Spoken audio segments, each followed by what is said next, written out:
Mesdames, Mesdemoiselles, Messieurs, bonjour et bienvenue sur Islamo-Chrétien, le canal d'information et de formation.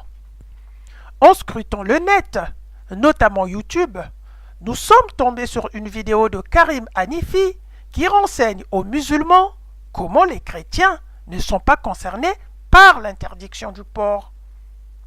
Mais ce renseignement de Karim Hanifi est destiné aux musulmans, afin qu'ils ne se trompent pas dans le public visé par les paroles dans la Bible, pendant effectivement leur débat avec les chrétiens. Mais ce renseignement de Karim Hanifi aux musulmans est truffé de demi-vérités et de contre-vérités. Nous tenons à souligner que pour Ahmed Didat et Zakir Nek, dans leur conférence endiablée, ils disaient ceci: les chrétiens ne sont pas autorisés de consommer le porc, mais ils le consomment parce qu'ils ne comprennent pas leur propre livre. Par conséquent, les musulmans sont plus chrétiens que les chrétiens eux-mêmes. Car en effet, les musulmans ne consomment pas le porc comme l'a fait Jésus. On peut donc remercier le travail de Karim en disant que les chrétiens ne sont pas concernés par l'interdiction de ne pas manger le porc. Il demande ainsi les érudits musulmans sur ce sujet, ce qui prouve qu'Ahmed Didat, Zakir Nek et autres érudits musulmans ont menti le milliard des pauvres musulmans sur ce point de la consommation de la viande du porc par des chrétiens, et ont par conséquent diffamé sur la Bible. Le mensonge a été déjà fait, que le milliard de musulmans jusqu'à présent continue de penser que les musulmans sont plus chrétiens que les chrétiens par le fait que les chrétiens ne respectent pas leur Bible en consommant le porc. Le seul point en accord avec Karim Hanifi est effectivement le fait biblique que les chrétiens ne sont pas concernés par l'interdiction de consommer le porc de la loi de Moïse. Cependant, les raisons évoquées par Karim Hanifi pour témoigner ce fait aux musulmans, ces raisons, mesdames, mesdemoiselles, messieurs, sont fausses.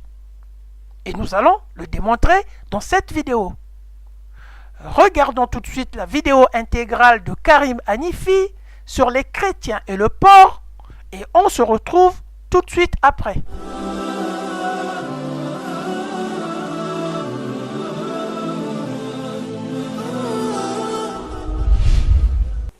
Le porc est-il interdit pour les chrétiens? C'est le point que nous allons voir aujourd'hui. Bienvenue à tous, Karim El-Hanifi du Centre de recherche en religion comparée. On entend souvent des prédicateurs ou des personnes lambda répéter aux chrétiens que par exemple les musulmans sont plus chrétiens que les chrétiens parce qu'ils s'abstiennent de manger du porc. Est-ce que c'est une vérité? C'est ce que nous allons voir maintenant. La question du porc, elle est réglée déjà, que ce soit dans la Torah ou dans le Coran. C'est-à-dire que les textes sont clairs. On va prendre par exemple Lévitique chapitre 11, versets 7 à 8, ou Deutéronome chapitre 14, verset 8 pour la Torah, où le porc est clairement interdit pour les enfants d'Israël. On va dans le Coran. On va par exemple à la sourate 2, 173, la sourate 5 au verset 3, la sourate 6 au verset 145 et la sourate 16 au verset 115. Les endroits sont très clairs dans le Coran pour l'interdiction pour les musulmans de s'abstenir de manger de la viande de porc. Maintenant, qu'en est-il des chrétiens? Tout d'abord, il faut faire un petit rappel, c'est-à-dire que le Coran est clair sur une question. Avant la descente de la Torah, toute nourriture était licite aux enfants d'Israël. C'est-à-dire que ce soit le porc ou autre, il n'y avait pas d'interdiction en tant que telle avant la descente de la Torah. De même, à l'époque des messagers anciens, comme à l'époque de Noé, paix sur lui ou autre, il n'y avait pas d'interdiction de ce genre. Ce n'est venu qu'avec la Torah qu'on a commencé à percevoir en fait une interdiction pour un groupe spécifique, les enfants d'Israël. Ensuite, lorsque le Coran va venir plus tard, eh bien, il va l'étendre à tout le monde. C'est une interdiction claire pour tous les musulmans, sans distinction quelle qu'elle soit. Pour ce qui est des chrétiens, c'est un peu plus compliqué. C'est-à-dire que déjà, il faut séparer les chrétiens en deux groupes. C'est-à-dire qu'on avait à l'époque ce qu'on appelait des judéo-chrétiens et ce qu'on appelle des pagano-chrétiens. Les judéo-chrétiens, ils suivaient la loi mosaïque, donc en tant que tel, ils s'abstenaient du porc puisque c'est ce que la loi, la Torah, disait. Par contre, les pagano-chrétiens sont un groupe spécifique, avec des règles qui sont claires elles aussi. Si on va dans le texte biblique, il n'y a aucune interdiction pour eux de manger du porc. C'est-à-dire qu'à la base, ce sont ce qu'on appelle, il y avait plusieurs catégories. Il faut revenir en fait dans le passé, où on avait ce qu'on appelait des enfants d'Israël, on avait ce qu'on appelait des prosélytes, et les prosélytes, ils étaient divisés en deux catégories. On avait les prosélytes de la porte et les prosélytes de la justice. Les prosélytes de la justice, eux, en fait, c'était des gens des nations, donc des non-juifs, qui embrassaient la foi au judaïsme complet, la religion des enfants d'Israël. Et ce qui s'est passé, c'est qu'en fait, ils prenaient sur eux le joug des 613 commandements. Donc, ils avaient l'interdiction du porc. Ils devenaient juifs à part entière. Pour l'autre groupe, ce qu'on appelait les prosélytes de la porte, on pourrait les appeler aussi des craignants Dieu. Eh bien, ces personnes-là, en fait, ne devaient respecter que ce qu'on appelle les lois de Noé. Ils croyaient au Dieu d'Israël, comme les autres, mais ne faisaient pas le pas de la conversion totale, en acceptant le joug de la Torah. Donc, ils avaient certains interdits qui étaient ce qu'on appelait les interdits de la loi de Noé. Et donc, une fois qu'ils avaient ces interdits-là, à l'intérieur, il n'y avait pas d'interdiction de porc. Et lorsque les chrétiens sont apparus, ils se sont vite retrouvés dans une problématique qui a dû d'ailleurs se régler, on va dire, par une réunion des autorités parmi les apôtres de Jésus, paix sur lui. Lorsque Jésus est venu, paix sur lui, eh bien, il n'a pas parlé de cette question-là. Pourquoi ? Parce que son discours ne s'adressait qu'à des enfants d'Israël qui ont accepté son message, donc des judéo-chrétiens. Ce n'est que par la suite que les pagano-chrétiens ont été acceptés, avec ce qu'on appelle une ouverture. Et dans cette ouverture-là, eh bien, on s'est posé une question. Mais quelles étaient en fait les lois pour ces gens-là ? Eh bien, ils sont tombés en fait d'accord pour dire que les lois sont les mêmes que les lois des craignants Dieu. Et ils devaient juste suivre ce qu'on appelle les lois de Noé. Et l'interdiction du porc n'y figurant pas. Donc, les pagano-chrétiens, que vous voyez d'ailleurs 99% des chrétiens de ce monde actuellement, sont ce qu'on appelle des pagano-chrétiens. Et donc, concrètement, l'interdiction du porc ne les touche absolument pas. C'est pour ça qu'il ne faut pas se tromper dans le public visé par les paroles dans la Bible. Les paroles spécifiques à la Torah s'adressent aux enfants d'Israël et aux non-juifs qui ont fait le pas de la conversion complète et qui sont devenus des juifs à part entière, des juifs par conversion et non par naissance. Ensuite, il y a les autres qui sont donc des gens des nations qui n'ont pas fait ce pas-là et qui sont soumis aux lois de Noé. Lorsque le Coran va venir, eh bien, il n'y aura plus cette distinction entre enfants d'Israël et non-enfants d'Israël. Et les deux groupes vont être régis par la même loi. Et l'interdiction du porc touchera tout le monde. Donc voilà, il n'y a absolument aucune interdiction de manger du porc pour un chrétien, tout comme il n'y avait absolument aucune interdiction de manger du porc chez un non-juif à l'époque des prophètes des enfants d'Israël. D'ailleurs, si vous posez la question à n'importe quel juif actuellement pour savoir si une personne des nations ou un non-juif a le droit de manger du porc, il vous répondra que oui. Donc voilà, j'espère que la chose elle est claire, que même les musulmans comprendront que c'est une fausseté, qu'il ne faut pas imputer des textes qui ne concernent pas une catégorie de personnes et qu'il n'y a aucun problème à ce que les chrétiens, qui sont des non-juifs, eh bien, puissent manger du porc. C'est le dernier mot que j'ai sur la question. Merci à vous. Mesdames, Mesdemoiselles, Messieurs, de cette vidéo, nous retenons 3 points. Premier point. Selon Karim Hanifi, quand Jésus est venu, il n'a pas parlé de ce discours-là, sous-entendu les chrétiens et le porc, parce que son discours était réservé qu'aux enfants d'Israël qui ont accepté son message, qui sont les judéo-chrétiens. Voilà ce que dit Karim Hanifi dans sa vidéo. Deuxième point que nous avons retenu, toujours selon Karim Hanifi, les pagano-chrétiens ne mangent pas de porc, parce que l'autorité des apôtres les a enjoints aux 7 lois de Noé. Et il affirme dans sa vidéo que l'autorisation du porc dans la Bible ne concerne que les chrétiens et non les juifs et les musulmans. Par ce point que nous avions retenu, Karim Hanifi met en doute l'universalité de la mission de Jésus. Troisième point, Karim Hanifi dit ceci. Si vous posez la question aux Juifs, si une personne des nations a le droit de manger le porc, ils vont dire oui. Bien, voilà les 3 points que nous avons retenus de sa vidéo. Le premier point dans lequel Karim affirme que le message de Jésus n'était réservé qu'aux enfants d'Israël sera répondu, mais dans notre prochaine vidéo. Nous allons répondre indirectement à Karim Hanifi, parce que la prochaine vidéo sera une réponse à Abdul Majid sur cette thématique, que le message de Yeshua n'était réservé qu'aux enfants d'Israël. Et nous invitons d'ailleurs Karim Hanifi de regarder cette prochaine vidéo, qui va démontrer que vous êtes des faux érudits. Vous prétendez comprendre la Bible alors que vous mentez aux musulmans. Vous êtes des faux érudits. Concernant cette prochaine vidéo, nous y reviendrons sur notre mot de la fin. Nous déclarons d'avance: dire que le message de Yeshua est réservé qu'aux enfants d'Israël, ou en d'autres termes, Yeshua n'a été envoyé qu'aux enfants d'Israël, c'est une idiotie et en même temps, c'est une bêtise. Ça, c'est pour le premier point que nous avons retenu de la vidéo de Karim, mais qui sera traité dans notre prochaine vidéo en réponse à Abdul Majid. Les deux derniers points que nous avons retenus de la vidéo de Karim seront traités dans cette vidéo. Mesdames, Mesdemoiselles, Messieurs, cette vidéo est une réponse générale sur la question du porc dans la Bible. Voici en conséquence notre plan en 3 chapitres. Premier chapitre: le concile de Jérusalem et la loi de Noé. Deuxième chapitre: le concile de Jérusalem et les œuvres de la foi. Troisième chapitre: le porc et son incidence frauduleuse dans l'islam. Et enfin, en quatrièmement, nous allons finir par une conclusion. Dans un premier temps, nous allons parler du concile de Jérusalem et la loi de Noé, afin d'examiner si le concile de Jérusalem fait repartir les païens convertis aux lois de Noé, comme l'affirme Karim Hanifi. Et nous allons aborder dans quelle mesure les 7 lois de Noé sont respectées par les chrétiens.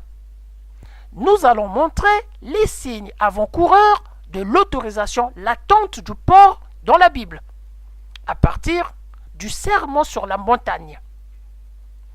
Dans un deuxième temps, nous allons étudier le concile de Jérusalem et les œuvres de la foi, où nous allons montrer, ici encore, les signes avant-coureurs de l'autorisation latente du porc dans la Bible, à partir des œuvres de la foi. Nous allons parler de l'origine des œuvres de la foi, et nous allons démontrer, par rapport à ce qu'a fait croire Karim, que les œuvres de la loi ne sont pas seulement réservées aux Juifs, car certains pharisiens convertis ne respectaient pas les œuvres de la loi, bien entendu en référence au message de Yeshua. Dans un troisième temps, nous allons voir le porc et son incidence frauduleuse dans l'islam, dans lequel nous allons examiner si l'interdiction du porc dans le Coran a-t-il un sens bien précis.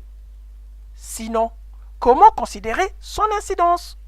Surtout dans un contexte où Jésus affirme que la loi et les prophètes doivent rester intacts jusqu'à la fin des temps, ce qui remet en cause le Coran, l'islam et la charia. Enfin, nous allons finir avec la conclusion qui sera une sorte de tout ce qu'on aurait dit. C'est parti, mesdames, mesdemoiselles, messieurs, pour l'étude biblique concernant cette thématique des chrétiens et le porc. Commençons avec le premier chapitre qui est le concile de Jérusalem et la loi de Noé. Premier chapitre, le concile de Jérusalem et la loi de Noé. Dans ce chapitre, nous allons démontrer que le concile de Jérusalem ne fait pas repartir les païens convertis aux lois de Noé, comme l'affirme Karim Hanifi dans sa vidéo. Et nous allons aborder dans quelle mesure les 7 lois de Noé s'intègre dans le christianisme.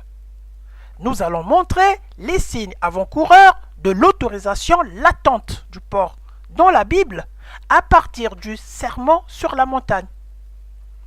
Voici ce qu'a dit Karim dans sa vidéo. Les pagano-chrétiens ne mangent pas de porc parce que l'autorité des apôtres les a enjoints aux lois de Noé. Alors la question qu'il faut se poser, le concile de Jérusalem fait-il repartir les païens convertis aux lois de Noé, comme l'affirme Karim? Mesdames, Mesdemoiselles, Messieurs, lisons Actes chapitre 15, versets 24 à 29.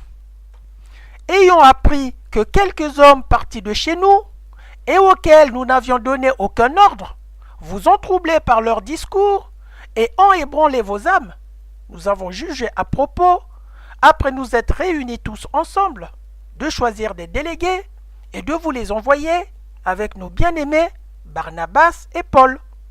Ces hommes qui ont exposé leur vie pour le nom de notre Seigneur Jésus-Christ. Nous avons donc envoyé Jude et Silas, qui vous annonceront de leur bouche les mêmes choses, car il a paru bon au Saint-Esprit et à nous de ne vous imposer d'autres charges que ce qui est nécessaire. Une parenthèse, ce qui est nécessaire, bien entendu, il s'agit de la loi de Moïse, ce qui est nécessaire dans la loi de Moïse. Bien, à savoir de vous abstenir des viandes sacrifiées aux idoles, du sang, des animaux étouffés et de l'impudicité, choses contre lesquelles vous vous trouverez bien de vous tenir en garde à Dieu. Actes chapitre 15, versets 24 à 29. L'expression « ce qui est nécessaire » concerne les ordonnances de Moïse, ce qui veut dire certaines ordonnances de Moïse ne sont pas obligatoires. Il ressort ceci de la liste des 4 commandements du Concile de Jérusalem. La liste des 4 commandements du Concile de Jérusalem, il ressort ceci. 1. De s'abstenir des viandes sacrifiées aux idoles. 2. De s'abstenir du sang. 3. De s'abstenir des animaux étouffés. 4. De s'abstenir de l'impudicité. Maintenant, observons la liste traditionnelle des 7 commandements de la loi de Noé. La liste traditionnelle des 7 commandements de la loi de Noé. 1. D'établir les tribunaux. 2. De s'abstenir de blasphémer. 3. De s'abstenir de l'idolâtrie. 4. De s'abstenir des unions illicites. 5. De s'abstenir de l'assassinat. 6. De s'abstenir du vol. 7. De s'abstenir de manger la chair arrachée à un animal vivant. La différence évidente qui saute à l'œil est la suivante.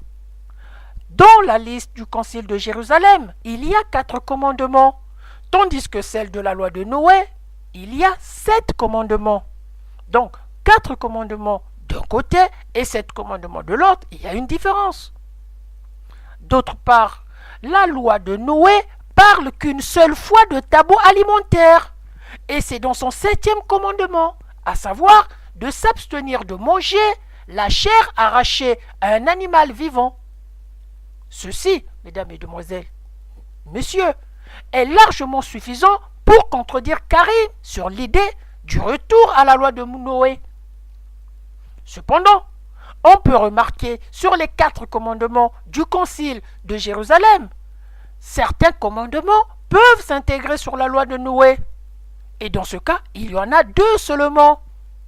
Premier cas, s'abstenir des viandes sacrifiées aux idoles du Concile de Jérusalem, qui traite des tabous alimentaires, s'apparenterait avec le fait de s'abstenir de l'idolâtrie de la loi de Noé, qui, elle, ne traite pas par contre des tabous alimentaires.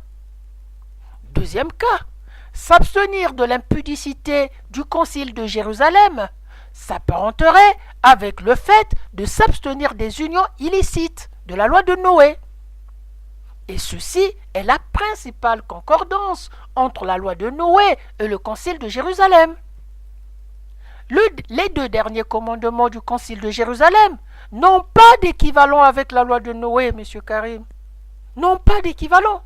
Par exemple, s'abstenir du sang du Concile de Jérusalem ne veut pas dire la même chose que s'abstenir de manger la chair arrachée à un animal vivant, de la loi de Noé. L'une interdit la consommation alimentaire du sang et l'autre interdit de manger l'animal tué par un autre animal. S'abstenir des animaux étouffés du concile de Jérusalem, c'est-à-dire s'abstenir des viandes non saignées, n'a pas d'équivalent nulle part avec la loi de Noé, n'a pas d'équivalent nulle part avec les 7 commandements de la loi de Noé. Donc, sur les 4 commandements du concile de Jérusalem, 2 commandements seulement s'apparentent aux lois de Noé. C'est celui de s'abstenir des relations sexuelles illicites et celui de s'abstenir aux viandes immolées aux idoles. Dire que le concile de Jérusalem fait repartir les chrétiens aux lois de Noé, comme l'a dit Karim, est un mensonge, est un manque de rigueur intellectuelle. Vous voyez, utiliser 2 faits pour laisser croire qu'il s'agit d'un retour à la loi de Noé me paraît très léger. Par conséquent, M. Karim Hanifi, vous n'avez pas le droit de le dire, qu'il s'agit de retour à la loi de Noé. Le dire, c'est du mensonge. Le dire, c'est un manque de rigueur intellectuelle.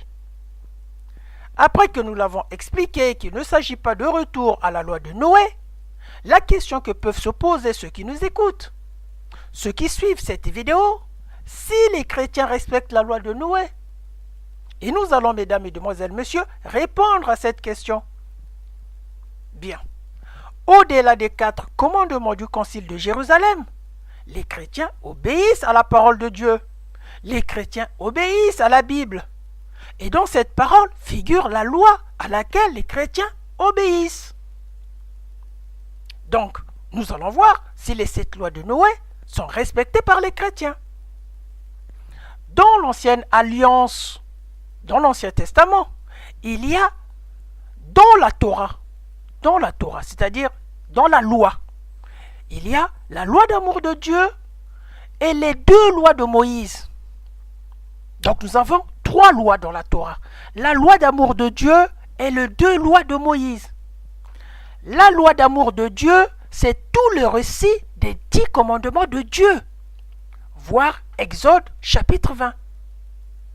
Les 2 lois de Moïse sont, première loi, les statuts, les jugements et les ordonnances ou lois punitives.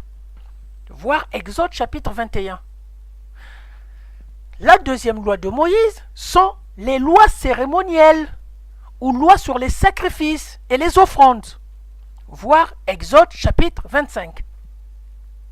L'ancienne alliance est un contrat formel entre Dieu et la nation de l'ancien Israël.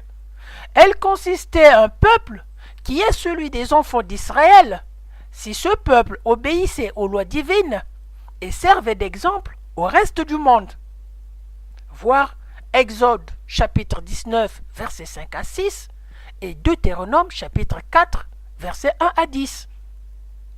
Lorsque Jésus s'exprimait sur la loi et les prophètes, il faisait un discours devant une large foule, du haut d'une montagne, près du lac de Tibériade, pas loin de Capharnaüm, au-dessus de Génézareth. Ce discours est un ensemble d'enseignements moraux qui est aussi appelé le sermon sur la montagne. Sur la montagne, Jésus dit ceci. Nous allons lire Matthieu chapitre 5, verset 17. Jésus dit ceci. Ne croyez pas que je sois venu pour abolir la loi ou les prophètes. Je suis venu non pour abolir, mais pour accomplir. Car je vous le dis en vérité, tant que le ciel et la terre ne passeront point, il ne disparaîtra pas de la loi un seul iota ou un seul trait de lettre, jusqu'à ce que tout soit arrivé. Donc, jusqu'à ce que tout soit arrivé, Jésus nous renvoie à la fin des temps. Jusqu'à la fin de temps, la loi ou les prophètes vont rester valables. Vous voyez? Donc, la parole de Dieu déclare que Jésus est venu accomplir et non abolir la loi et les prophètes jusqu'à la fin des temps. On rappelle parmi les 613 de la loi de Moïse, les 613 articles de la loi de Moïse, se trouvent des avertissements de châtiment en cas de désobéissance, mais ne renferment aucune promesse spirituelle de vie éternelle. Finalement, dans le verset de Matthieu chapitre 5 verset 17, Jésus affirme de façon implicite et explicite qu'il n'est pas venu abolir la loi d'amour de Dieu et les deux lois de Moïse, parce que c'est les trois qui forment la Torah, la loi d'amour de Dieu et les deux lois de Moïse. Il est venu au contraire les accomplir. Mesdames, Mesdemoiselles, Messieurs, le moment est arrivé de comprendre que veut dire les expressions abolir et accomplir dans le contexte du verset de Matthieu chapitre 5 verset 17. Seul le texte grec original nous donne de détails et de renseignements. Le sens du terme grec traduit par abolir est particulièrement important pour cette étude. Il s'agit du terme grec katalouo. Or, ce terme grec de katalouo signifie littéralement s'effriter, s'effondrer, se désagréger.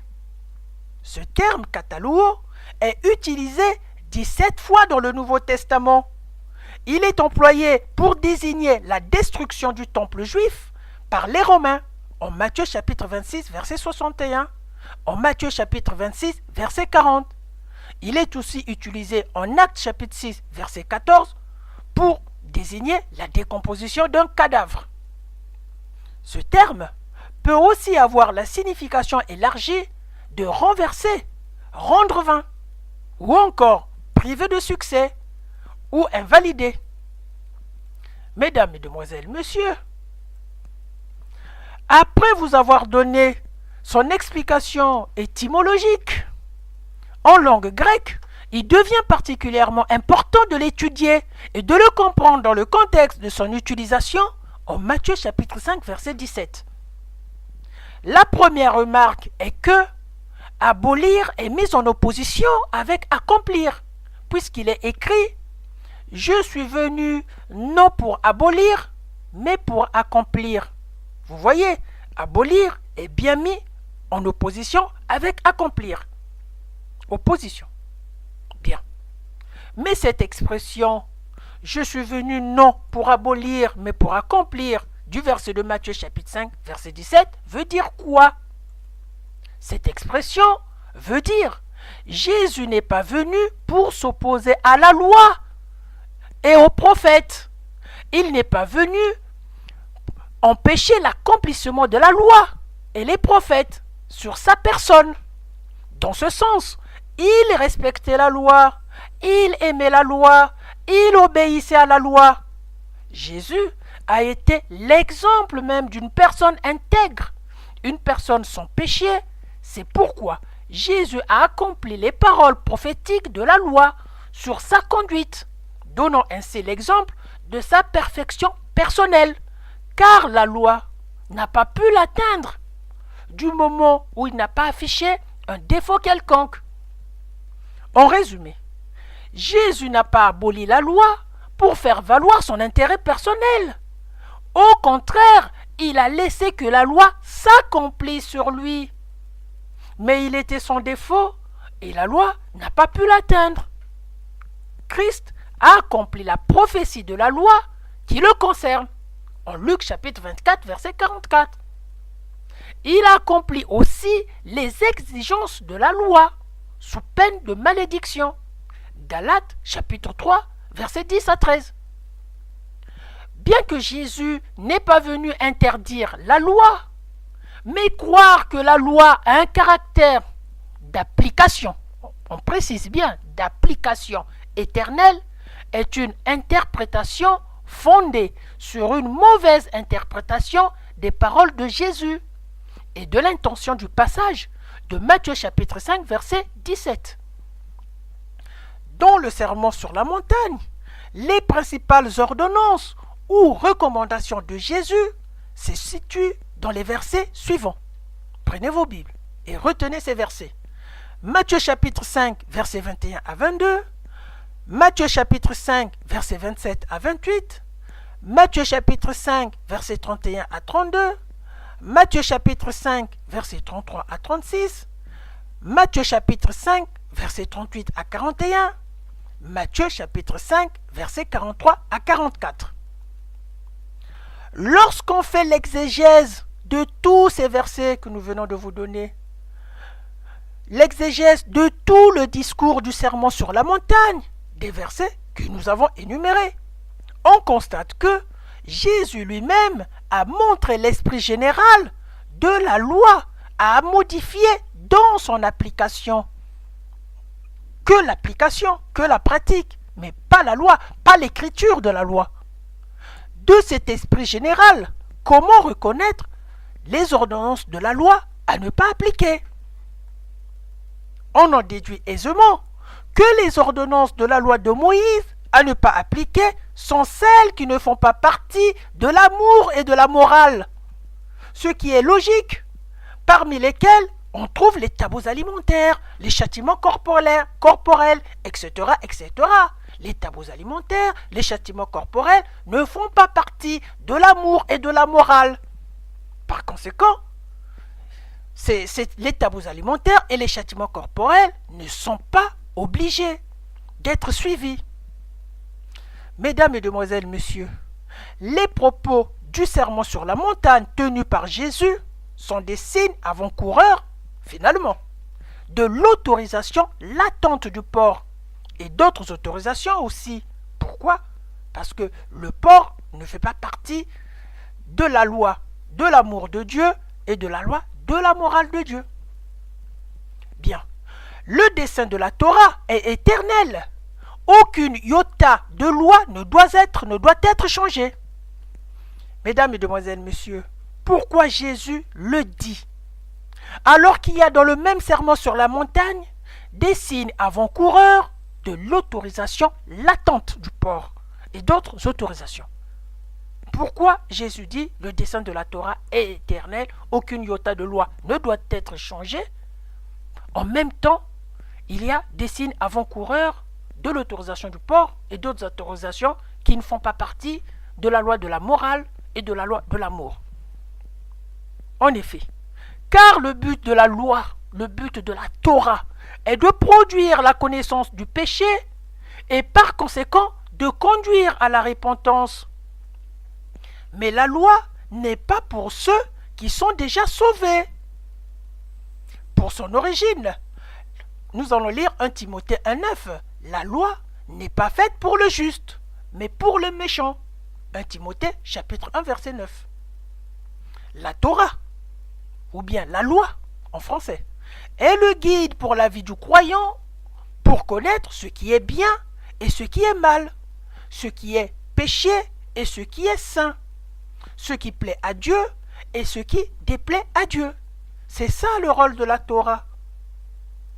Monsieur Karim Hanifi, le concile de Jérusalem ne nous fait pas repartir aux lois de Noé, mais le fait que les chrétiens respectent la loi d'amour et la loi de morale donnée par Dieu selon l'esprit du sermon sur la montagne, que les 7 lois de Noé s'intègrent et trouvent leur application dans ce sens, mais pas par rapport au concile de Nicée, au concile de Jérusalem. Pourquoi faire croire que le concile de Jérusalem fait repartir les chrétiens aux 7 lois de Noé? Ça n'a aucun sens.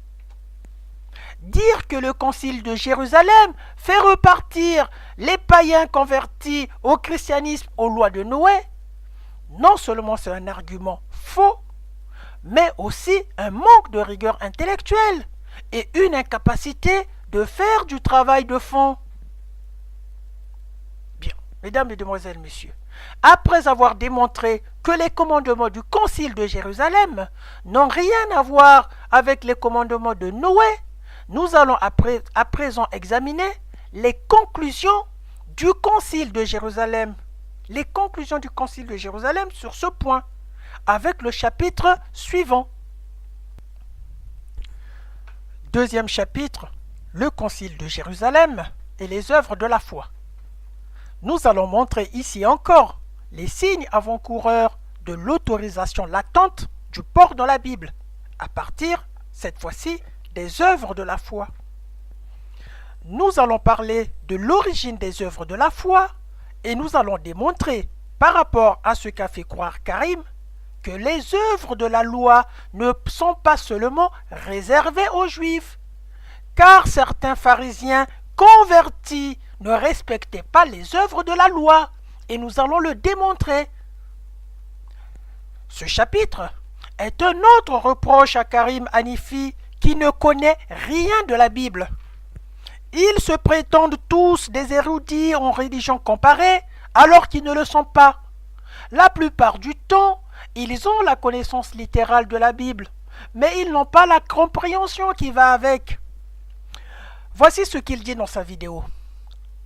Ce n'est que par la suite, les pagano-chrétiens ont été acceptés par ce qu'on appelle une ouverture. Et dans cette ouverture-là, il y avait un problème de ce qu'on devrait faire pour ces gens-là. Et ils ont trouvé un accord pour dire que les lois seront les mêmes que les lois des craignants Dieu. Ils devraient juste suivre les lois de Noé, et donc l'interdiction de porc ne figure pas.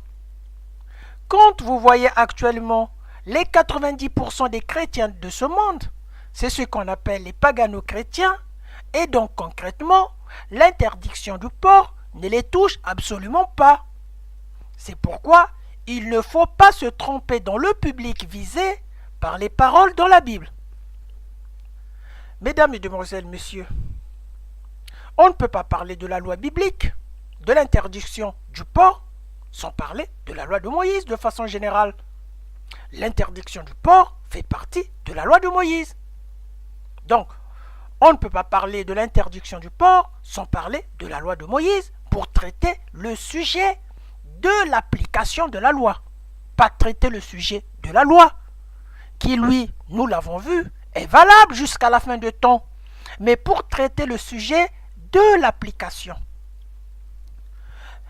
Bien, nous avons déjà démontré jusque-là que la consommation du porc chez les chrétiens est plutôt une autorisation latente de l'esprit général du sermon sur la montagne.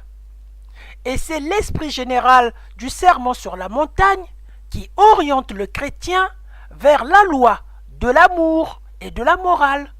Ainsi, les ordonnances de la loi de Moïse, qui ne font pas partie de la loi de l'amour et de la morale, ne sont pas obligatoires.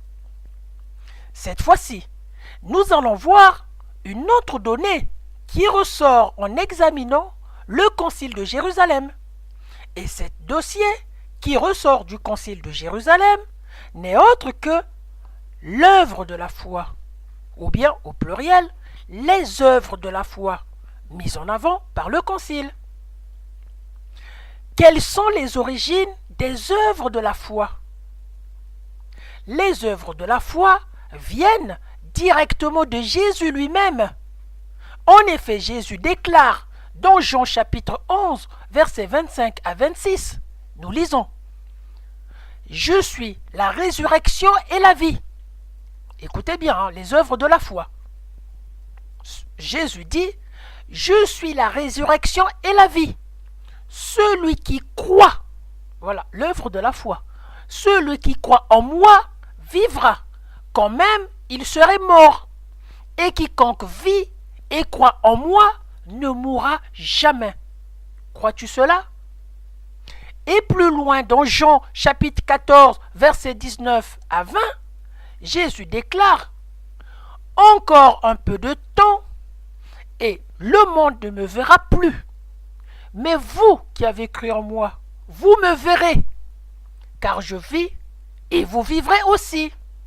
En ce jour-là, vous connaîtrez que je suis en mon Père, que vous êtes en moi et que je suis en vous. » Jean chapitre 14, versets 19 à 20. Si le verbe vivre est conjugué au futur, c'est parce que la vie pour l'éternité s'obtient par la foi en Jésus-Christ qui est notre Seigneur.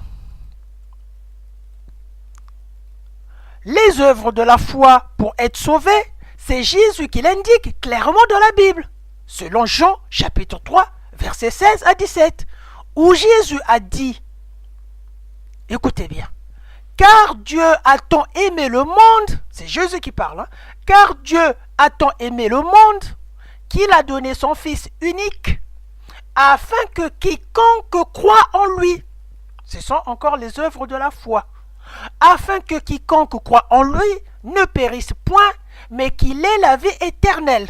C'est la mission de Jésus sur terre. Dieu a en effet n'a pas envoyé son Fils dans le monde pour qu'il juge le monde, selon évidemment la loi de Moïse, mais pour que le monde soit sauvé par lui, c'est-à-dire par la foi, par celui qui croit en Jésus. Ce passage de Jean chapitre 3 versets 16 à 17 est très parlant. Jésus dit dans ce passage qu'il n'est pas venu dans le monde pour juger selon la loi de Moïse, mais il est venu dans ce monde pour sauver le monde. Ce passage montre clairement que Jésus n'a pas appliqué la loi aux Juifs pour les juger selon la loi, mais selon les propos de Jésus du Sermon sur la montagne, en Matthieu chapitre 5, verset 17. Il a accompli la loi sur lui-même, mais les œuvres de la loi ne l'ont pas atteint, parce qu'il était sans péché. Ça nous rappelle d'ailleurs le récit de la femme adultère, voir Jean chapitre 8, verset 1 à 11, où Jésus n'a pas jugé la femme adultère selon la loi de Moïse, comme le demandaient les pharisiens, mais a demandé à la femme, a dit à la femme, va et ne pêche plus, après avoir dit aux Juifs, qui parmi vous n'a jamais péché. Par conséquent, Jésus n'a pas jugé le monde selon les œuvres de la loi, mais il est venu sauver le monde selon les œuvres de la foi. Maintenant que vous avez compris que les œuvres de la foi découlent directement de l'enseignement de Jésus lui-même, nous pouvons maintenant examiner les conclusions du Concile de Jérusalem. Rappelons tout d'abord que l'Esprit Saint de Dieu a guidé le Concile de Jérusalem, et il ressort de ce concile la mise en avant des œuvres de la foi pour résoudre le différend entre les pharisiens convertis et les païens convertis. Voici la preuve, et c'est l'apôtre Pierre qui s'exprime pendant le Concile de Jérusalem. Nous lisons Actes chapitre 15, versets 6 à 11. Voici ce que dit l'apôtre Pierre. Les apôtres et les anciens se réunirent pour examiner cette affaire. Une grande discussion s'étant engagée, Pierre se leva et leur dit : Hommes frères, vous savez que dès longtemps, Dieu a fait un choix parmi vous, afin que par ma bouche, les païens entendissent la parole de l'Évangile et qu'ils crussent. Et Dieu, qui connaît les cœurs, leur a rendu témoignage en leur donnant le Saint-Esprit comme à nous. Dieu, il n'a fait aucune différence entre nous et eux, ayant purifié leur cœur par la foi, non par la loi. Maintenant donc, pourquoi tentez-vous Dieu en mettant sur le cou des disciples un joug que ni nos pères, ni nous n'avons pu porter? Mais c'est par la grâce du Seigneur Jésus que nous croyons être sauvés, de la même manière que Actes chapitre 15, versets 6 à 11. L'apôtre Pierre est clair sur ce passage.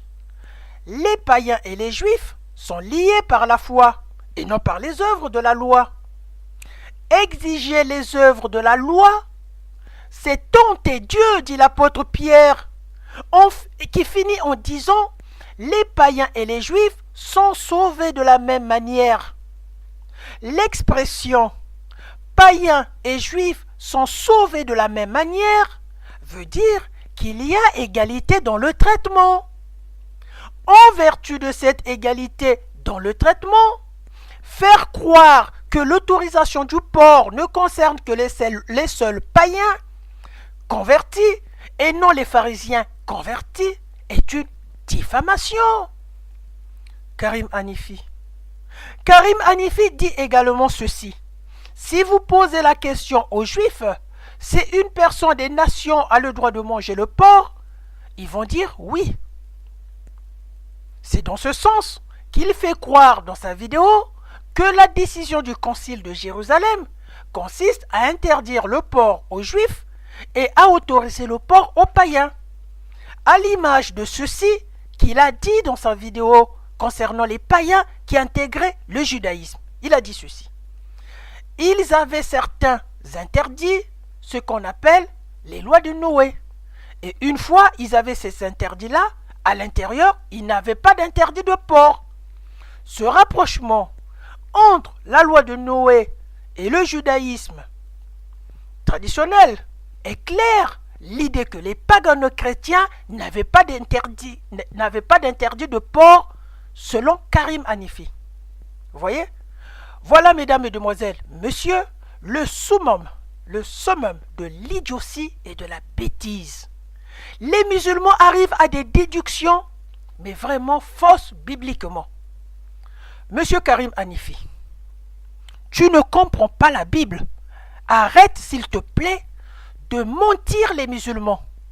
Le concile de Jérusalem n'est pas dans l'esprit. Pour les juifs, il vous est réservé la loi de Moïse, et pour les païens, il vous est réservé de manger le porc et de ne pas se circoncire. Ceci n'est pas l'esprit du concile de Jérusalem. Le concile de Jérusalem confirme que les œuvres de la loi ne sont pas obligatoires, aussi bien pour les juifs que pour les païens. Ce qui est obligatoire, aussi bien pour les juifs et les païens, c'est la foi. C'est-à-dire, seules les œuvres de la foi comptent, aussi bien pour le juif que pour les païens. Ainsi, les juifs qui veulent pratiquer les œuvres de la loi peuvent le faire. Mais les œuvres de la loi n'étant pas obligatoires, elles ne doivent pas être obligées à quiconque, notamment aux païens. Mesdames, Mesdemoiselles, Messieurs, les œuvres de la foi sont des signes avant-coureurs de l'autorisation du porc et d'autres autorisations. Maintenant, nous allons vous présenter d'autres preuves bibliques qui attestent que les œuvres de la loi ne sont pas obligatoires à observer. D'autres preuves bibliques, ce qui nous permet de justifier par conséquence l'autorisation latente de la consommation du porc. Pour cela, observons l'histoire des premiers chrétiens qui étaient majoritairement des juifs. Puisque Karim avait dit, les juifs respectaient la loi de Moïse, sauf les chrétiens auxquels on a dit de ne pas respecter l'entièreté de la loi de Moïse pour les renvoyer à la loi de Noé. Observons maintenant l'histoire des premiers chrétiens qui étaient majoritairement des juifs. Mesdames, Mesdemoiselles, Messieurs, les chrétiens primitifs sont des juifs. Mais parmi ces juifs, il y a des juifs qui ne respectaient plus l'application de toutes les ordonnances de la loi de Moïse. C'est-à-dire, dans le christianisme primitif, les juifs étaient en deux catégories. Ceux d'Israël et de la Judée qui contestaient très peu la loi de Moïse devant le Sanhédrin, devant les pharisiens, et les hellénistes qui, eux, contestaient plus fort. C'est dans ce contexte que va apparaître le rabbin Paul, celui qu'on appelle aujourd'hui l'apôtre Paul, c'est un rabbin. Va apparaître le rabbin Paul et son zèle pour faire respecter la loi de Moïse aux pharisiens convertis au christianisme. L'enseignement que Paul va recevoir à Jérusalem est un enseignement fondé sur la pratique de la loi, écriture et tradition des pères. À ce moment-là, ce sont les pharisiens qui occupent la scène. La plupart des écoles de scribes se rattachent à ce mouvement. Paul aura pour maître un pharisien, Gamaliel, premier l'Ancien. Il est mentionné en Actes chapitre 22, verset 3, et en Actes chapitre 5, verset 34 à 39.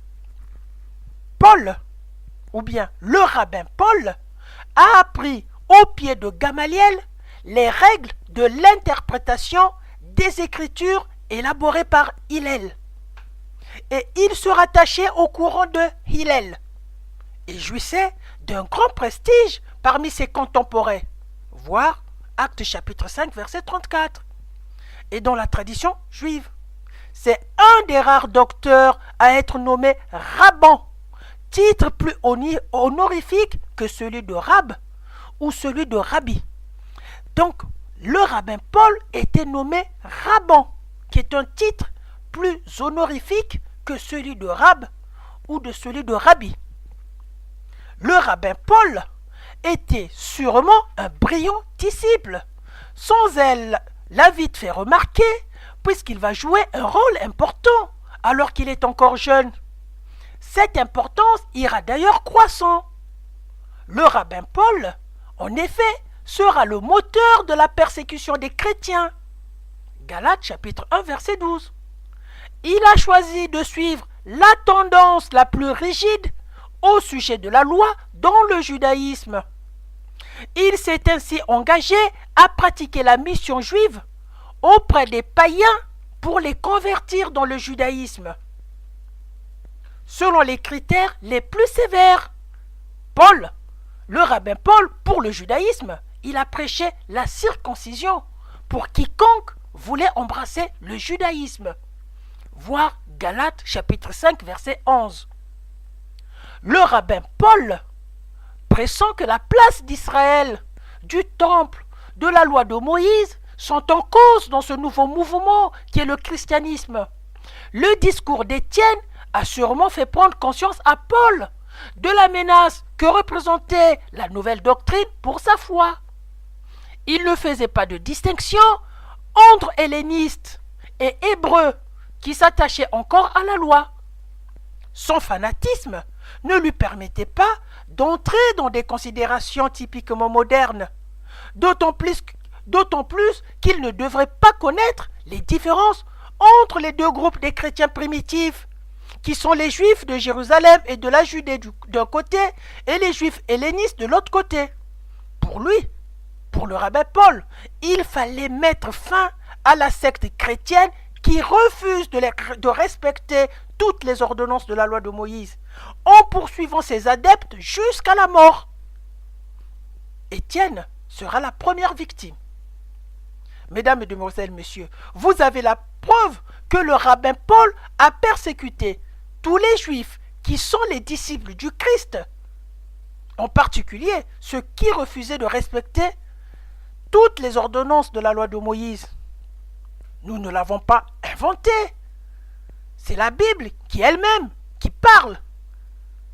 Et c'est le rabbin Paul qui est l'acteur principal de la persécution des chrétiens. Et ceci, la Bible en parle dans le livre des Actes.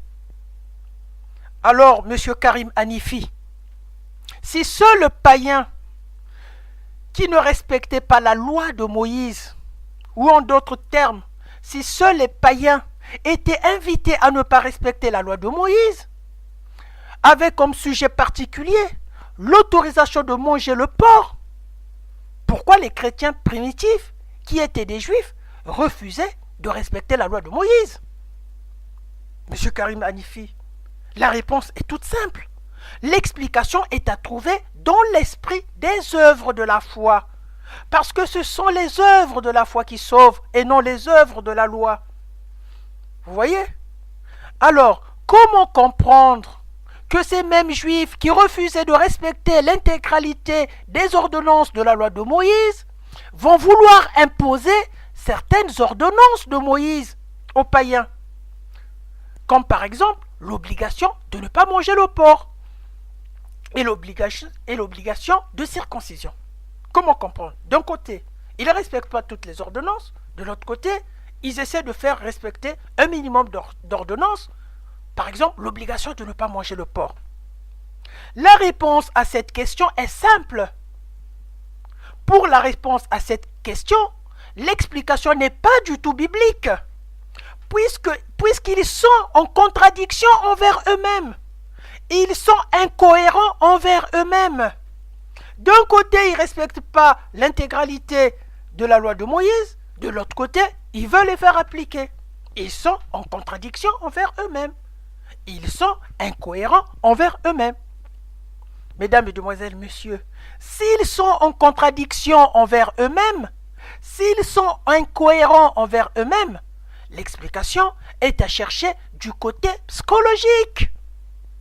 Il n'est pas facile de passer de l'interdiction de consommer le porc, fruit de génération en génération, à l'autorisation de consommer le porc. C'est pas facile. Alors, lorsqu'on s'interdit soi-même la liberté de consommer le porc, il est évident que ce refus de liberté chez certaines personnes peut se transformer en une agression contre ceux qui ont cette liberté. Cette attitude est classique dans la psychologie, M. Karim Hanifi. Refuser d'observer certaines ordonnances de la loi de Moïse et dénoncer ceux qui n'appliquent pas les ordonnances de la circoncision et de l'interdiction du porc donne clairement une indication purement psycho-coutumière. Vous voyez? Voici ce que dit Karim dans sa vidéo. Les judéo-chrétiens suivaient la loi mosaïque. Ils s'abstenaient de manger le porc. Par contre, les pagano-chrétiens sont un groupe spécifique avec des règles qui sont pacifiques aussi. Et dans le texte biblique, il n'y a aucune interdiction pour les pagano-chrétiens de manger du porc. Vous voyez? Ce ne sont pas des érudits, ce sont des séducteurs, des trompeurs. Karim Hanifi précise bien, il n'y a aucune interdiction pour les pagano-chrétiens de manger du porc. Donc, il n'y a aucune interdiction pour une catégorie des chrétiens. Vous voyez? Ce sont des menteurs, ce sont des séducteurs. Ce n'est pas ce que la Bible dit.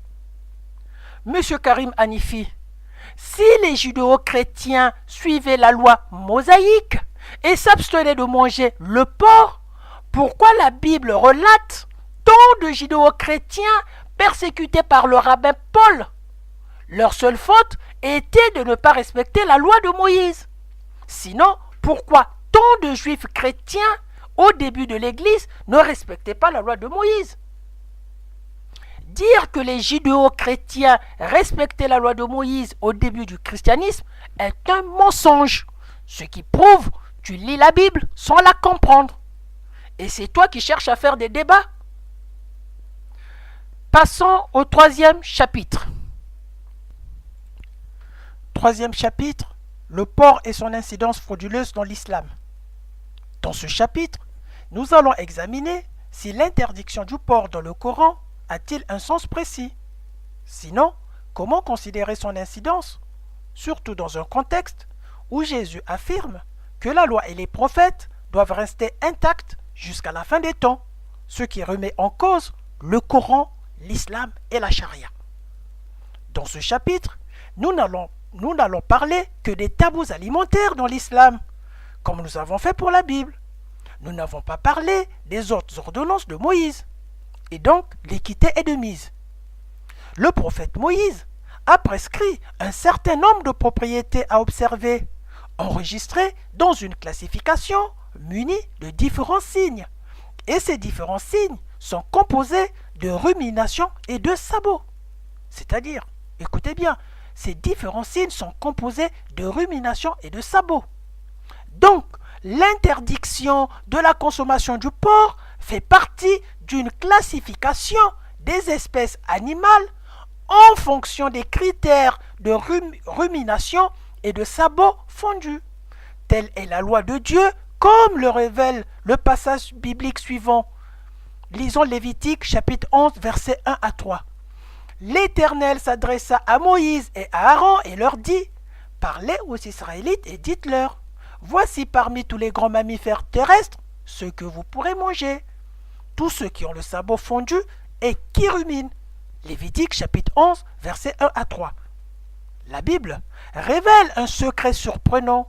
Parmi les millions d'espèces présentes dans le monde, seuls 4 animaux ne possèdent pas simultanément ces deux propriétés, rumination et sabot fondu. Tous les autres animaux du monde, soit ils ruminent, mais n'ont pas le sabot fondu. Soit leur sabot est fondu et ils ne ruminent pas. Chez tous les autres du monde, ces deux propriétés vont obligatoirement de pair. Les deux signes sont présents simultanément ou les deux signes sont absents simultanément. La Bible précise également le nom de ces animaux et le signe de pureté présent entre eux. Lisons Lévitique chapitre 11, versets 4 à 8. Mais vous ne mangerez pas ceux qui ruminent seulement, ou qui ont seulement le sabot fondu, le chameau, le daman ou le lièvre, qui ruminent, mais n'ont pas le sabot fondu. Vous les considérerez comme impurs, vous ne mangerez pas la viande de ces animaux, vous ne toucherez même pas leurs cadavres, vous les tiendrez pour impurs. Lévitique chapitre 11, versets 4 à 8. La classification des animaux se trouve dans la Bible, dans les versets de Lévitique chapitre 11, versets 1 à 45, et du Deutéronome chapitre 14, versets 1 à 21. Maintenant, nous allons vous présenter deux tableaux que nous avons établis sur la classification des animaux interdits. Ces deux tableaux sont établis à partir du texte biblique. Classification d'animaux interdits. Qu'il a bien le pied corné, mais ne rumine point. On trouve le porc, le sanglier, le phacochère. Qu'il a bien le pied corné, mais rumine. On trouve le chameau, le lièvre, la gerboise. Classification des poissons interdits. Qui possèdent des écailles et des nageoires.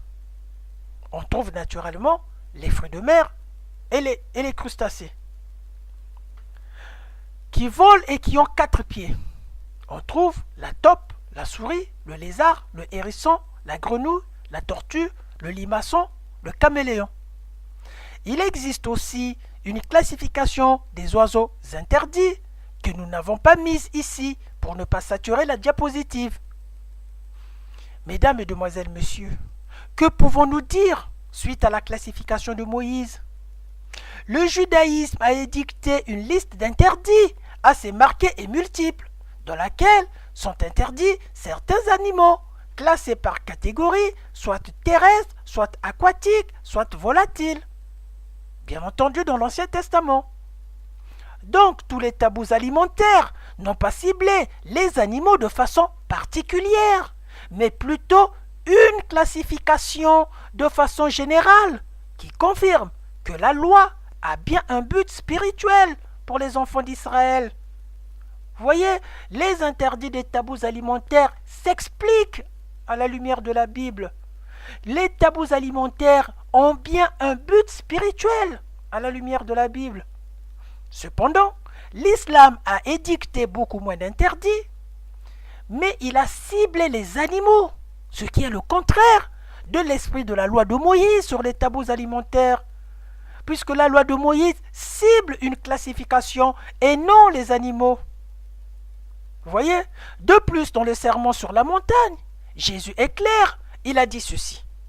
Ne croyez pas que je sois venu pour abolir la loi ou les prophètes. Je suis venu non pour abolir, mais pour accomplir. Car je vous le dis en vérité, tant que le ciel et la terre ne passeront point, il ne disparaîtra pas de la loi un seul iota ou un seul trait de lettre, jusqu'à ce que tout soit arrivé. Matthieu chapitre 5, verset 17. C'est-à-dire, l'esprit et le dessein de la loi et les prophètes restent valables jusqu'à la fin des temps.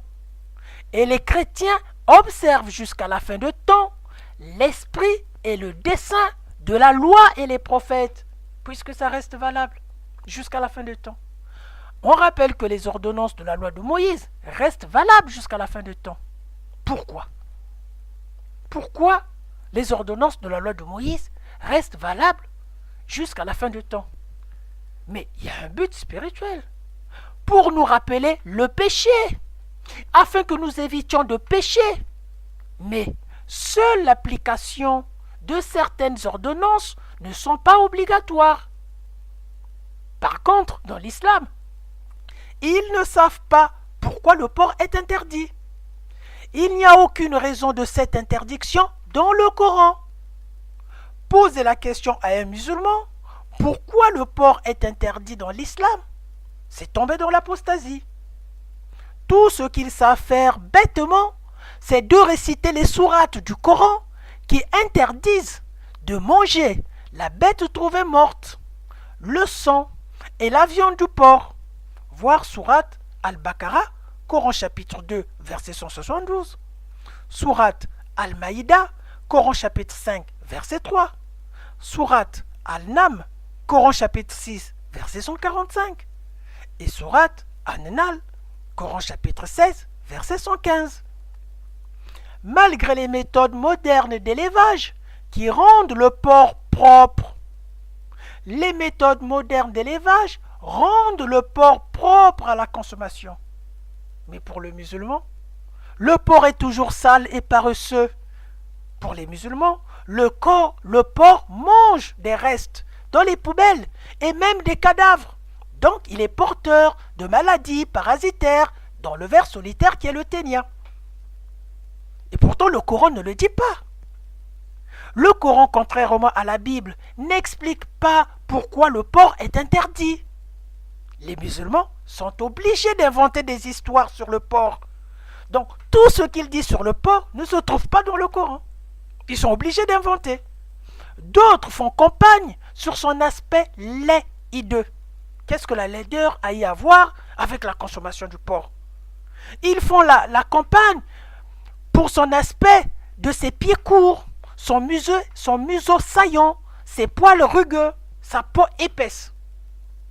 Mais ces savants musulmans ne mentionnent pas que les volailles de l'élevage domestique, tout particulièrement en Inde, en Égypte et dans d'autres pays musulmans, picorent dans les poubelles, chassent les insectes, mangent des vers de terre et des rongeurs, alors que la viande et les œufs de ces volailles sont consommés sans restriction sanitaire par les musulmans. Vous voyez, ce qu'ils reprochent aux porcs, on les retrouve dans l'élevage des volailles dans les pays musulmans. Finalement, ils font deux poids et deux mesures différentes entre le porc et les volailles.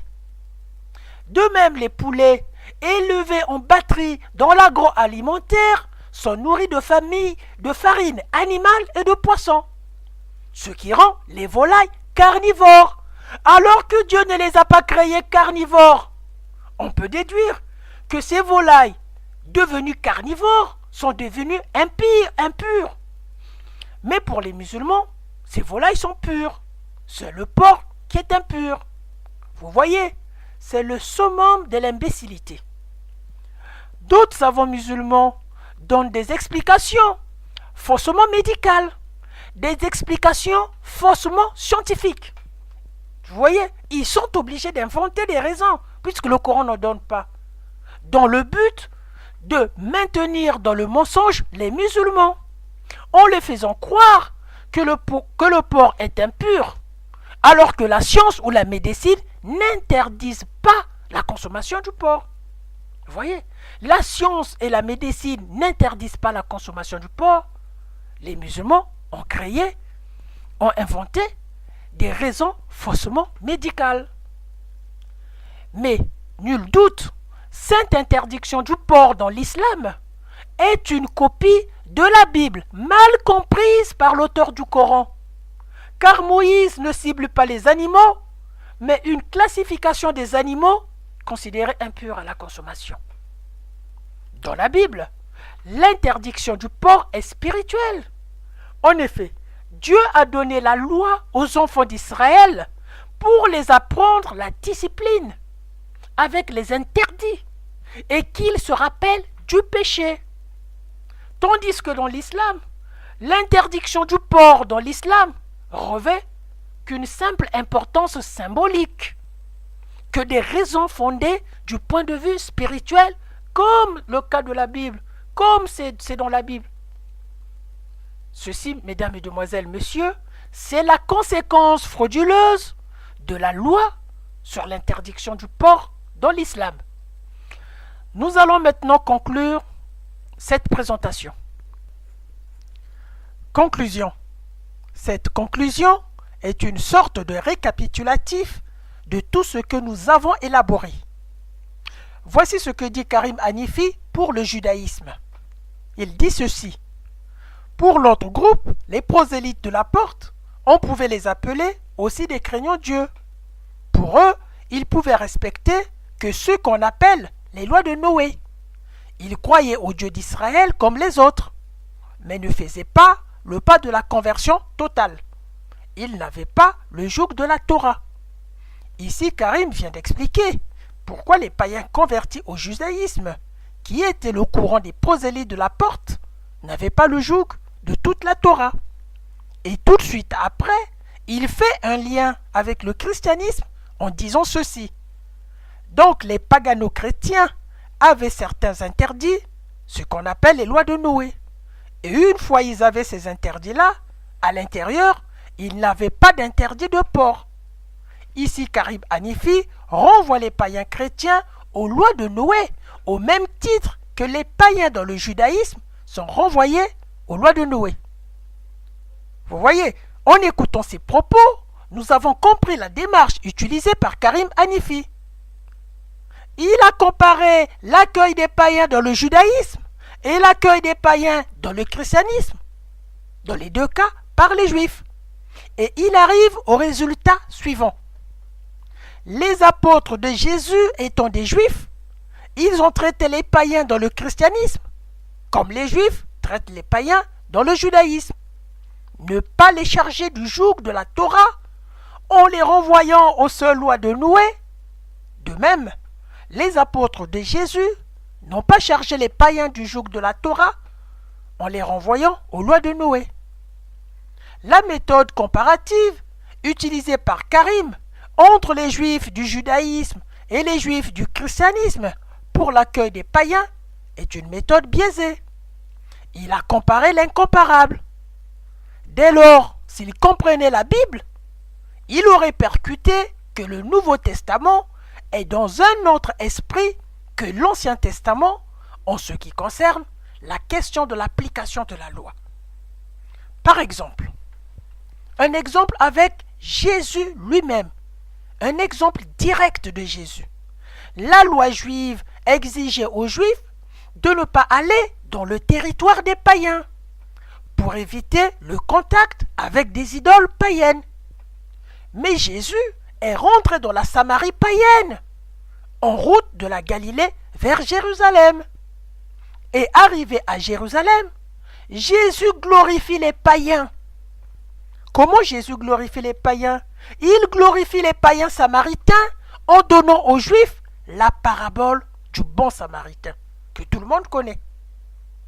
Donc la méthode comparative de l'accueil des païens entre le judaïsme et le christianisme a conduit au résultat bidon. C'est ce résultat bidon que Karim Hanifi signale aux musulmans, alors que ce résultat n'est pas du tout dans l'esprit du discours et de la lettre du Concile de Jérusalem. Nous avons déjà démontré que la décision du Concile de Jérusalem n'a rien à voir avec les lois de Noé. Jamais le Concile de Jérusalem fait recours aux lois de Noé. Monsieur Karim Hanifi, par rapport à ce que tu as fait croire à tes abonnés YouTube, mais le Concile de Jérusalem fait recours aux œuvres de la foi et non aux lois de Noé. Et nous l'avons démontré avec l'intervention de l'apôtre Pierre au Concile de Jérusalem avec le verset de l'Acte chapitre 15, versets 6 à 11. Le Concile de Jérusalem a résolu le différend sur les œuvres de la loi en mettant en avant les œuvres de la foi. Ainsi, le Concile a mis en avant que les païens et les juifs sont sauvés par la foi en Jésus-Christ mort sur la croix et non sur l'observation des ordonnances de la loi de Moïse. Les œuvres de la foi et le serment sur la montagne contredisent tour par tour l'idée de Karim Hanifi selon laquelle l'interdiction du porc ne concerne que les juifs chrétiens et son autorisation ne concerne que les païens convertis. L'autorisation latente de la consommation du porc se trouve dans l'esprit des œuvres de la foi et dans l'esprit du sermon sur la montagne. Autrement dit, les œuvres de la foi et le sermon sur la montagne sont des signes bibliques de l'autorisation latente de la consommation du porc. Dès lors, seule la foi sauve et non les œuvres de la loi. Faire croire que l'autorisation du porc est réservée aux chrétiens et son interdiction est réservée aux juifs chrétiens est complètement diffamatoire.